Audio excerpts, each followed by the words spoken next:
JTC 100. This is the start of part 2, Media Economics. What I'm going to show you now, I don't want you to write all this down, but again, I think I've said this over and over again, just get a sense of the trend, the pattern that's going on, because we're going to talk about a big change that affected television networks and indeed all media, and that was the corporate takeovers of the networks that took place in the 80s and the 90s. You'll remember I said earlier that these big corporations bought up television networks. And in fact, the corporate takeovers of the big three networks, CBS, ABC, NBC, really spread quickly within months of each other in 1986, after 40 years under the original owners. And again, I talked about some of this when I discussed the history of TV. So again, don't write all this down, but ABC was first. They were purchased by Capital Cities Communications in January of 86, later sold to Disney in 1995. Lowe's Corporation bought CBS in September of 86, then CBS was purchased by Westinghouse in 95, then Viacom 99, and then something that sounds like CBS, but it was actually a different corporation called CBS Corporation in 2005. At least that's what their name became. Again, you don't need to know all that. Just know that there's a lot of buying and selling going on. General Electric bought NBC in June of 86. Comcast Cable then buys NBC in January of 11. And in fact, the FCC had to approve that. It was a $13.8 billion merger of Comcast Cable and NBC Universal. And this continues on to this day. It's actually difficult to keep up with all the mergers and acquisitions, and I'll discuss contemporary ownership patterns in some later lectures. But here's the result. With new owners, news operations become like the little fish in the big corporate ponds. News divisions now faced budget cuts. They're expected to make a profit, an expectation that they had really not faced before. Hundreds of news jobs were eliminated in these corporate takeovers of the 80s, and news operations were forced to become more corporate-minded and reverse the financial losses that the network news divisions had seen occurring. Bottom line, the trend across all networks has been to spend most of their investment dollars on entertainment shows instead of news production.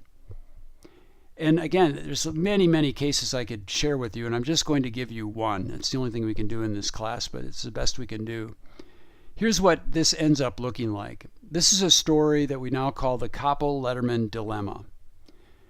Word leaks out in 2002 that ABC had been talking with David Letterman, the talk show host, about Letterman moving his late show from CBS to ABC.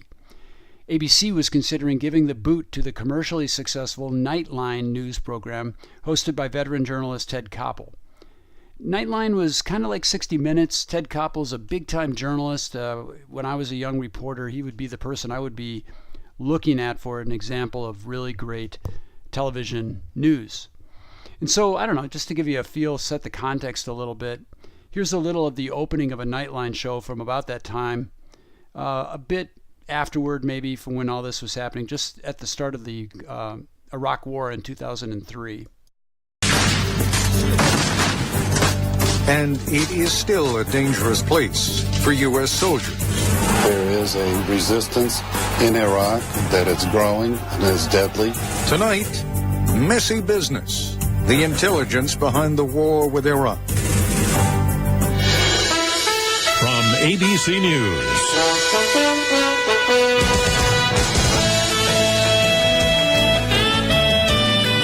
This is Nightline.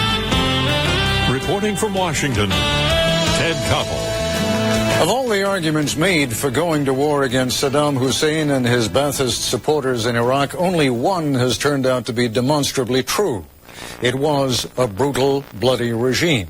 Even worse, if that is possible, than we had. So I think you get the idea. Ted Koppel was the man. He was the dude. He was the sort of TV journalist superstar. And for fun, here's a little of what David Letterman was all about. I think you probably understand this one. Celebrity interviews were common on his show, and I don't know, just take a listen. I was born here, yeah. Yeah, good for you. How'd you like being in jail? How is that, the beard? In what way? Well, is it comfortable? Is it itchy? Is it? Are you pleased with it? I'm okay with it, but now you're making me feel weird about it. I'm sorry, I'm making you feel weird about it? Is there something wrong? I can't be the first one to make you feel weird about it. People try to make me sound a lot weird, and I'm strong, you know, I'm strong. I can arm wrestle. Do you want to arm wrestle? No. I've been taking part. These aren't mine. I can kick. Okay. I'm going to go check on the top 10. When word leaks out that ABC had been negotiating with David Letterman and intended to try to lure him to fill Koppel's time slot, the story became big news in the news industry. It was a chilling wake-up call for those working in the news business. Nightline, again, was a news icon, really the crown jewel of ABC News. Disney and corporate America was sending the news media a strong message that if Nightline could go on the chopping block, nothing and no one was sacred, even when it came to serving the public interest with a news show. Now, here's some facts that make this all more complex. Letterman and Koppel, they're on the air at essentially the same time slot on competing networks, and interestingly, they had about the same nightly audience size, an average of about 4 million for each show. So the question is, why would ABC want to kill off Nightline in favor of picking up Letterman if Nightline had about the same number of viewers on a given night, and if Nightline was seen as the crown jewel of ABC News? Why would they do this? The answer is that Letterman's audience was younger. His audience commanded higher rates per commercial spot, and that meant that they were getting more advertising dollars. Nightline made about $13 million in annual profits, Letterman about $25 million. But Letterman at the time attracted about 45% more viewers in the age bracket that advertisers pay a premium to reach. That is the 18 to 34-year-olds. The issue wasn't just that Letterman's younger audiences would buy more beer. It's the idea that you can cultivate them as consumers. And really, that's the cradle-to-grave marketing mentality that pushes corporations to go after these younger consumers and establish brand loyalty and consumption habits as the younger viewers age. So as they get older, there's just more of their life to consume, and there's more that can be made. So it's more valuable to advertisers. So not all audiences are created equal. Higher profits are always the bottom line, and younger is oftentimes better in reaching that goal. Now, despite all of that, ABC ended up backing off on the deal amid really heavy criticism. But in 2005, they kind of, I don't know, it sort of ended up the way ABC started it in the end. Anyway, Koppel and his longtime executive producer Tom Bettig left ABC and went on to the Discovery Channel on cable. They argued that commercial network TV was no longer a good place for long-form broadcast journalism.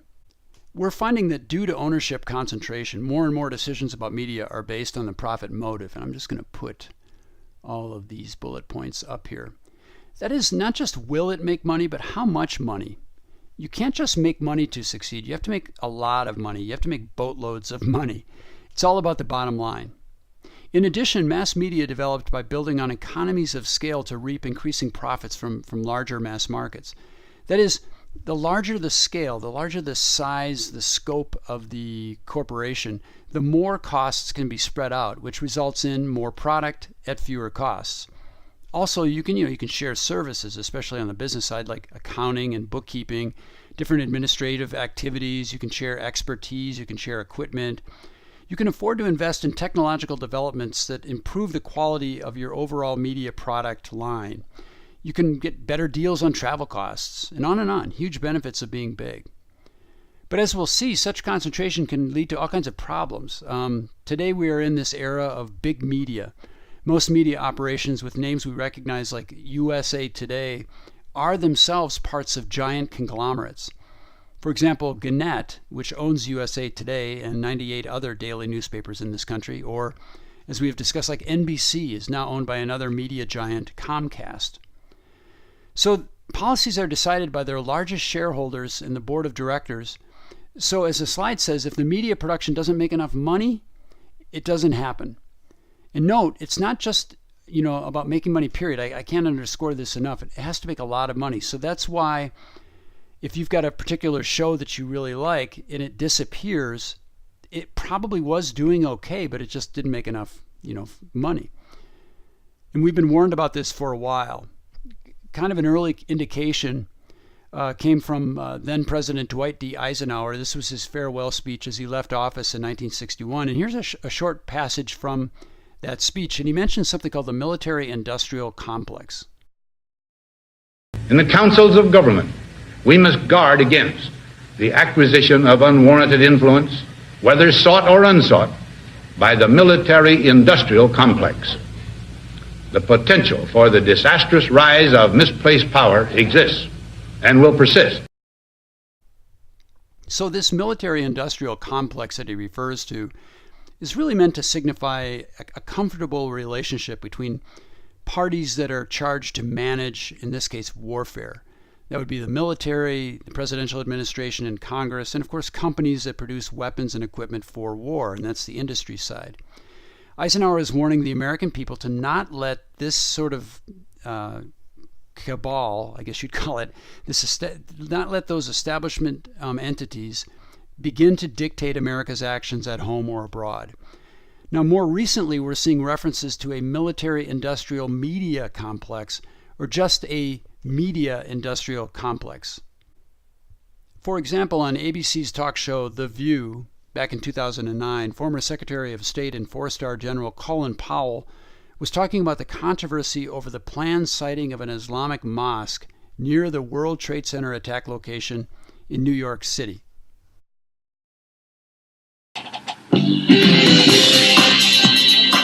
Give us your views, and is this kind of controversy hurting our troops? You know, this has been a fascinating subject for the last month or so. The concept of the mosque has been around for a long time, and suddenly it went viral because of the media-industrial complex. What are you mumbling me for about the media? You mean the concept of putting it there? No, the whole nobody was upset about it until suddenly it becomes viral on cable television everywhere. So Powell further made the point that this media-industrial complex kind of runs the narrative, the main stories in our country, and he argued often to our great detriment. He went on to say, the so-called Ground Zero Mosque, for example, it was a concept that had been in the planning stages for a long time, but it suddenly went viral because of the media-industrial complex, which made it an issue. They have that kind of power. Whereas Powell brings up later in his discussion on the show that there's already a mosque inside the Pentagon, which was also hit in the 9/11 attacks. And there's a mosque at the Walter Reed Army Medical Center, where American soldiers go to recover from injuries suffered in the wars.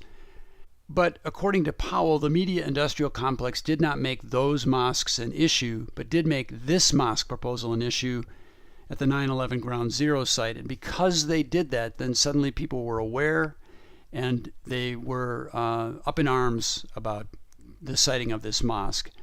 And he's saying that's the power of the media-industrial complex. All right, that's the end of Media Economics Part 2.